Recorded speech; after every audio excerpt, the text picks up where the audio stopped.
पर कुछ अद्भुत और चमत्कार हो रहा है। इसको हम सामाजिक चमत्कार कहें तो कोई अतिशयोक्ति नहीं होगी। रामचरितमानस पर बिहार के शिक्षा मंत्री ने जो वीडियो जारी किया, उनके समर्थन में अब रैली और धरना हो रहा है। भले टीवी अखबार आपको न दिखा रहा हो, लेकिन नेशनल दस्तक पर ये वीडियो देखा आपने, जो मोन्टाज में साफ वहां की जनता कह रही है, और खासकर ये बहुजन जनता है, वो कह रही है कि इस देश को इसी तरह के शिक्षा मंत्री की जरूरत है। आज तो बिहार के मधेपुरा में प्रोटेस्ट भी हुआ मंत्री जी के समर्थन में। नमस्कार, मैं शंभू कुमार सिंह और आप देख रहे हैं नेशनल दस्तक। रामचरितमानस पर बहस ने सब कुछ साफ कर दिया है। साफ कर दिया है उन तमाम पत्रकारों की जाति भी, साफ कर दिया है उन तमाम नेताओं की जाति भी, और साफ कर दिया है कि इस देश में अब एससी, एसटी, ओबीसी, माइनॉरिटी और किसान जातियां समझने लगी है कि उनका शोषण कौन कर रहा है, और इसलिए बिहार में जाति जनगणना का विरोध भी वही लोग कर रहे हैं जिनका ओवर रिप्रेजेंटेशन है। तो एक एक करके बात करेंगे। सबसे पहले बात कर लेते हैं हम नेताओं की, पत्रकार पर भी आएंगे। सबसे पहले बात कर लेते हैं नेताओं की।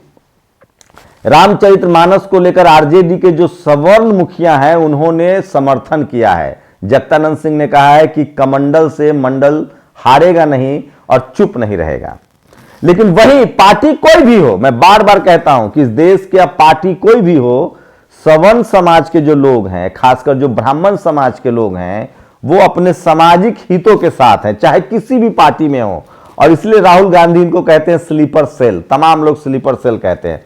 आरजेडी, जेडीयू, तमाम देश की पार्टियां, कांग्रेस, ये सारे पार्टी के नेता जो हैं वो बहुजन नेता, ओबीसी के प्रोफेसर चंद्रशेखर का विरोध कर रहे हैं, चाहे पार्टी कोई भी हो। लेकिन वो तुलसी दुबे के जो लेख है, जो उनके दोहे हैं, उनके साथ डटे हुए हैं। सोचिए, तुलसी दुबे की आलोचना पहली बार नहीं हो रही है। राहुल सांकृत्यायन हो, नागार्जुना हो, मैंने आप पूरा एक बातचीत रखा है इस देश के हिंदी साहित्य में पीएचडी दिल्ली यूनिवर्सिटी के प्रोफेसर लक्ष्मण यादव के साथ, वो आप सुन सकते हैं। लेकिन सवाल है कि जो सवर्ण नेता है, खासकर जो ब्राह्मण समाज के नेता हैं, वो पूरी तरह से रामचरितमानस में जो वो दोहे हैं जो जाति को बताते हैं, जातिवाद को बताते हैं, उनके साथ है।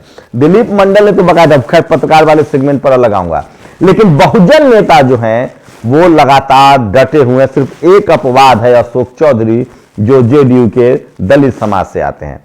उसके अलावा पूरे देश में किसी भी गैर सवर्ण नेता, यहां तक कि जाट, गुर्जर, पटेल, मराठा, राजपूत नेताओं ने भी इसका विरोध नहीं किया है। अब आते हैं पत्रकारों पर।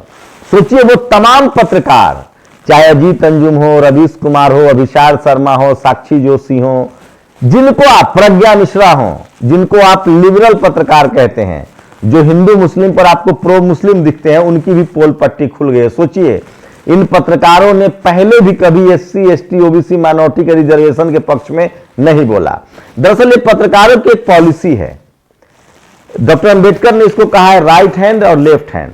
आप सोचिए, ये जो इतने पत्रकार हैं, मुसलमानों की पिटाई हो तो ये प्रो मुस्लिम दिखेंगे, आपका मस्जिद ढा दिया जाए तो ये प्रो मुस्लिम दिखेंगे। लेकिन यही पत्रकार जब कोई मुस्लिम सफल होता है तो उसकी खबर नहीं दिखाएंगे। मान भी लिए कि अगर मुसलमान में अशरफ मुसलमान कोई सफल हो तो दिख भी जाए, लेकिन एससी, एसटी, ओबीसी और किसान जातियों के लिए तो बड़ा मुश्किल है। ये कांग्रेस के समर्थन में हो सकते हैं, लेकिन बहुजनों के नहीं। तो जो प्रज्ञा मिश्रा जो है, वो एक बार भी नहीं कह रही कि इस रामचरितमानस में महिलाओं के खिलाफ भी लिखा गया है। मैं क्या कह रहा हूं, आज भारत संविधान से चल रहा है। पहले जो लिखा गया है, पढ़ा गया है, उस पर बहस ही तो हो रही है। कोई कह रहा है क्या कि कोई देसी है, कोई विदेशी है, कोई भारत छोड़ो, तुलसी दुबे को फांसी पर लटका दो।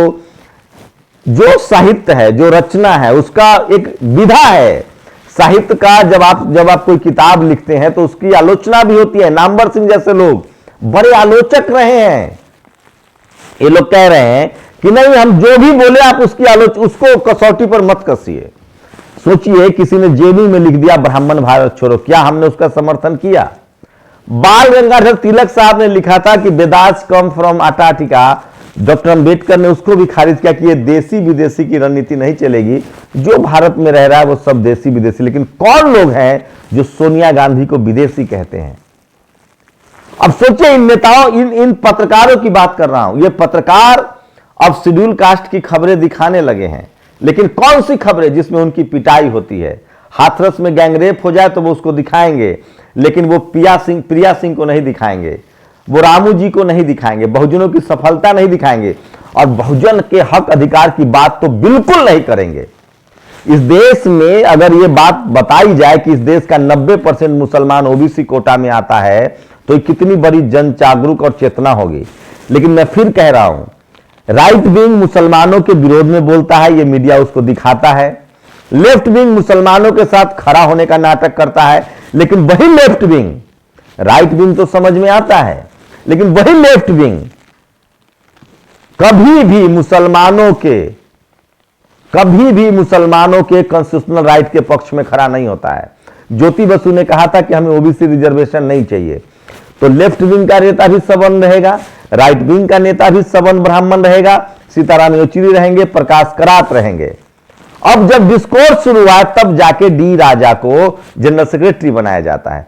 तो बात तो कीजिए, बहस तो कीजिए, इसके फायदे भी है, नुकसान भी है। अब जितने जो सवर्ण पत्रकार हैं, खासकर जो ब्राह्मण समाज के पत्रकार हैं, चाहे वो रवीश हो, चाहे अजीत अंजुम हो, चाहे साक्षी जी हो, चाहे प्रज्ञा जोशी हो, ये सब के सब कांग्रेसी हो सकते हैं। जैसे आचार्य प्रमोद, जैसे निरुपम, ये सब कांग्रेसी हैं, लेकिन ये लोग भी रामचरितमानस में जो कुछ दोहे जिसमें जातिवाद है उसके खिलाफ नहीं बोलेंगे। लेकिन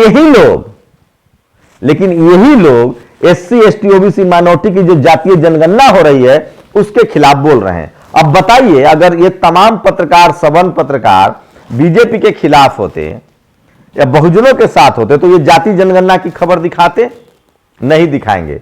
इस पर इनका ओपिनियन नहीं आएगा कि जाति जनगणना सही है या गलत है। ये आरक्षण पर कभी अपनी राय नहीं देंगे।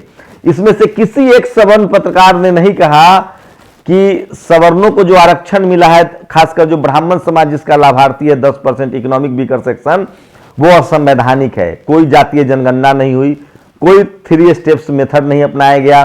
तो ये आपको सब कुछ, ये बारीकियां समझनी पड़ेगी, और तब आपको समझ में आएगा जो राइट विंग है, एक भाई मारता है, दूसरा भाई बचाता है। मतलब आपको सिर्फ मार खाना है बीच में खड़ा होकर। SC ST OBC minority, Jat Gurjar Patel Maratha, यहां तक कि राजपूत और वैश्य।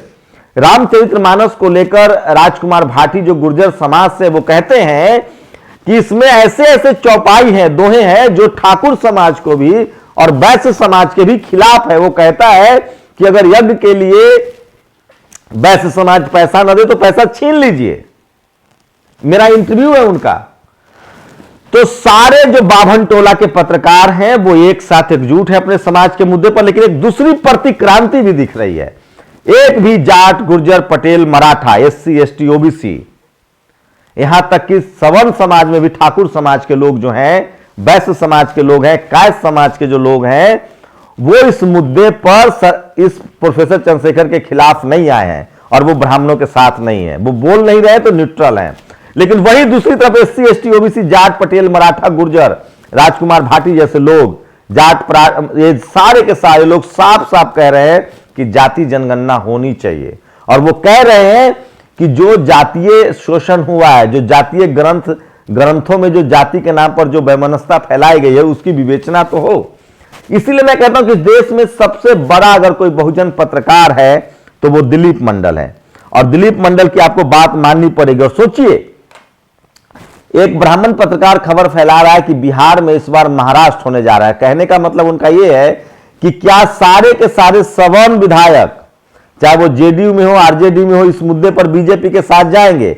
अगर ऐसा हो जाता है तो यह दुनिया का सबसे बड़ा चमत्कार होगा, और दूध का दूध और पानी का पानी दोनों अलग अलग हो जाएगा। इसकी मैं वानगी बता रहा हूं।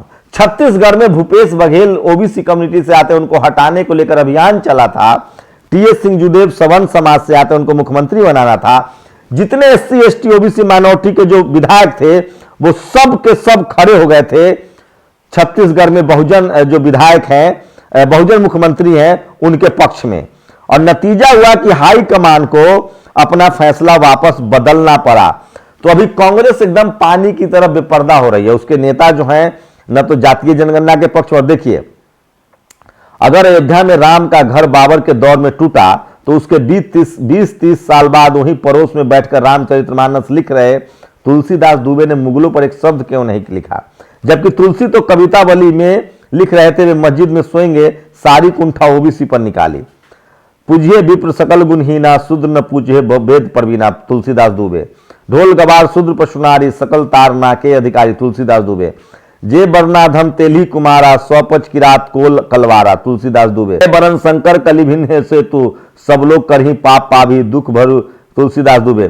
तुलसीदास दुबे अकबर के दौर में लिख रहे थे, बाबर के बाद, लेकिन उनका पंगा हिंदू मेहनत कश उत्पादक जातियों से ही था। मुगलों के बारे में उन्होंने एक शब्द नहीं लिखा है।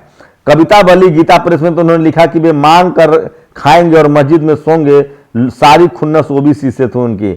मांगी के खैबो मसीतों को सोईबो, लैबो के न दैबो के कौदो। तो ये सारे जो उनकी कविताएं हैं, अगर तुलसीदास दुबे के लिखे तारना या तारन का कोई गलत मतलब नहीं है तो इन पंक्तियों से किसी को बुरा नहीं मानना चाहिए। ये वो बना, शर्मा मिश्रा पांडे शुक्ला और तिवारी, सकल तारना के अधिकारी, तुलसीदास दुबे का ये नकल कर रहे वो। ढोल गवार शूद्र पशुनारी, सकल तारना के अधिकारी, तुलसीदास दुबे ने ये लिखा है। तो दिलीप मंडल कह रहे कि अगर तारना का मतलब ध्यान देना है तो शर्मा मिश्रा पांडे शुक्ला और तिवारी, सकल तारना के अधिकारी। तो ये सब कुछ लाइन जो है अब क्लियर हो गया और लोगों को लग गया है कि अब वो दौर नहीं है। लेकिन सबसे बड़ा सवाल है कि चूंकि टीवी अखबार इस देश के बहुजनों के पास नहीं है, इसलिए वो दबाव बनाते हैं और इस्तीफा होता है। जैसे राजेंद्र पाल गौतम का हुआ था, 22 प्रतिज्ञाएं बाबा साहब ने ली थी, आखिर उस बाबा साहब के आप खिलाफ जाएंगे? 22 प्रतिज्ञा बाबा साहब ने शिलापट पर लिखवाया है दीक्षा भूमि में। तो सोचिए, एक बात तो साफ है कि मंडल बनाम कमंडल की लड़ाई अब साफ साफ दिखने लगी है।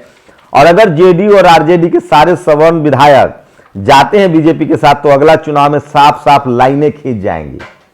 लेकिन सवाल है कि एससी एसटी ओबीसी के लोग कब बोलना शुरू करेंगे? वो दिख रहा है, बिहार में प्रदर्शन हो रहा है।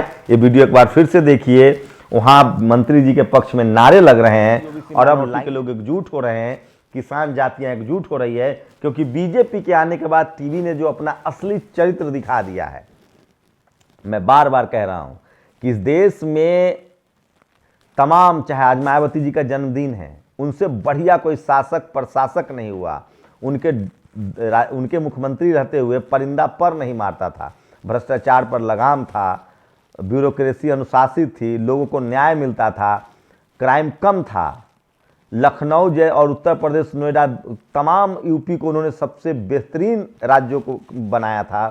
सरकारी अस्पताल बना रही थी, सरकारी कॉलेज बना रही थी, सरकारी यूनिवर्सिटियां बना रही थी, तब भी उनके खिलाफ मीडिया था। आज लगातार सरकारी अस्पताल स्कूल नहीं बनाया जा रहा है, आज लगातार मीडिया मैनेजमेंट के दम पर खबरें छुपाई जा रही हैं, उसके बाद ही मीडिया उनसे सवाल नहीं पूछता। मैं फिर कह रहा हूं, बाभन टोली के खासकर पत्रकार तभी ईमानदार होते हैं जब सत्ता में कोई गैर सवर्ण मुख्यमंत्री हो, गैर बीजेपी गैर आरएसएस वाला हो। लेकिन कई बार तो हतरज होता है, मध्य प्रदेश में एक ओबीसी मंत्री को सरेआम गाली दी जा रही थी। गाली देने वाले कौन थे उसको आप पहचानिए। मैं इसलिए कह रहा हूं, ये समाज अब साफ साफ है, सोशल जस्टिस बनाम मनुवाद नहीं चलेगा। समाज के लोग जागरूक हैं, अब लाइनें मोटी मोटी खींची गई है। और ये जितने जो एससी एसटी ओबीसी माइनॉरिटी और किसान जातियों को लगता है, सोचिए टीवी अखबार में सारे के सारे ब्राह्मण समाज के जो पत्रकार हैं, अब छटपटाइएगा मत, जाति जनगणना होने दीजिए, सबका रिप्रेजेंटेशन पता चल जाएगा। पता कीजिए कि जाति जनगणना के खिलाफ कौन लोग और क्यों हैं।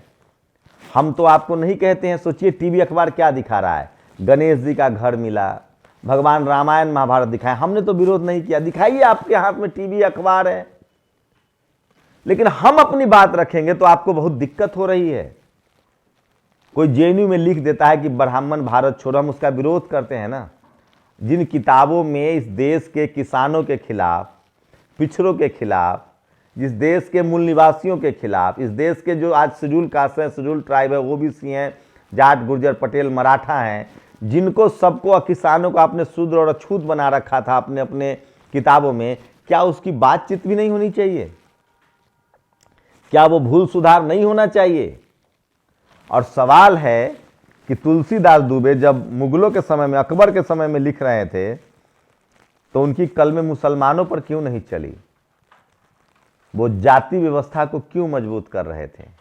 ये बड़ा सवाल तो है, और इस सवाल पर इस देश का एक भी सवर्ण पत्रकार मुंह नहीं खोलेगा, खासकर ब्राह्मण पत्रकार। देखिएगा, तुलसी दुबे विवाद पर, रामचरितमानस के विवाद पर सबसे ज्यादा ब्राह्मण पत्रकार उसके खिलाफ खड़े हैं, ब्राह्मण नेता उसके खिलाफ खड़े हैं, और एक भी जो लिबरल ब्राह्मण अपने आप को, जिसको आप लोग लिबरल ब्राह्मण कहते हैं, उसने एक भी बार बात नहीं की। मैं फिर कह रहा हूं, SC ST OBC minority, Jat, Patel, Maratha, Gurjar, इन सबके संवैधानिक अधिकार की अगर बात होगी, रोजी रोटी की बात होगी, तो भी आपके साथ नहीं बोलेंगे। हाँ, आपकी मार पिटाई हो, आप पर हमला हो, उस पर ये बोलेंगे। आपके साथ अन्याय हो, आपको मारा पीटा जाए, तब ये बोलेंगे और सिंपैथी गेन करेंगे। लेकिन ये इंतजाम नहीं करेंगे कि ये मारपीट की वजह क्या है। ये आपके CM PM बनने का विरोध करेंगे, SP DM बनने का विरोध करेंगे, और इकोनॉमिक वीकर सेक्शन के खिलाफ, जो संवैधानिक आरक्षण है उसके खिलाफ बोला हो तो चलिए, इकोनॉमिक वीकर सेक्शन के खिलाफ भी मत बोलिए, कभी आरक्षण के पक्ष में बोला हो तो बता दीजिए। ये मुसलमानों के 90% मुसलमान OBC कैटेगरी में, उसके पक्ष में बोला हो तो बता दीजिए। लेकिन सबसे बड़ी बात है कि जिन पीड़ित समाज को हम लोग जगाने की कोशिश कर रहे थे, जाट, गुर्जर, पटेल, मराठा, जो हिंदू धर्म, जो सब के सब हिंदू हैं, लेकिन वो वैदिक धर्म में अपनी हिस्सेदारी नहीं ढूंढ पा रहे हैं। उनके पास मंदिर की दान पेटी की चाबी नहीं है, ट्रस्ट का पैसा उनके पास नहीं आता है। इस देश के 90-95% हिंदुओं को सिर्फ दान देने वाला बना दिया गया है, उसकी भागीदारी नहीं है उस व्यापार में, उस बिजनेस में। ये मत कहिएगा कि ये व्यापार नहीं है, बिजनेस नहीं है। इस देश का 95% हिंदू, 98% तक हिंदू जो है, वो सिर्फ दक्षिणा देता है, चढ़ावा चढ़ाता है, मंदिरों को शानदार बनाता है। लेकिन सवाल है कि सबको 2% लोगों के पास ही दान पेटी की चाबी क्यों है? इस पर रवीश क्यों नहीं बोलते हैं, अजीत अंजुम क्यों नहीं बोलते हैं, साक्षी क्यों नहीं बोलती हैं, रिजर्वेशन के पक्ष में क्यों नहीं बोलती हैं? जाति जनगणना पर रवीश ने कोई बुलेटिन बनाया क्या? बिहार में जनसैलाब उमड़ रहा है जाति जनगणना के पक्ष में। मैं इसीलिए कह रहा हूं, लकीरें अब महीन थी, वो साफ साफ मोटी खींची जा रही है, और सोशल मीडिया ने इस देश के बहुजन, जाट, गुर्जर, पटेल, मराठा को एक बड़ी आवाज दी है। आज एक जाट नेता का मैंने इंटरव्यू किया है, जाति जनगणना कितना जरूरी है किसान जातियों के लिए। आप अपनी प्रतिक्रिया जरूर दीजिएगा। शुक्रिया।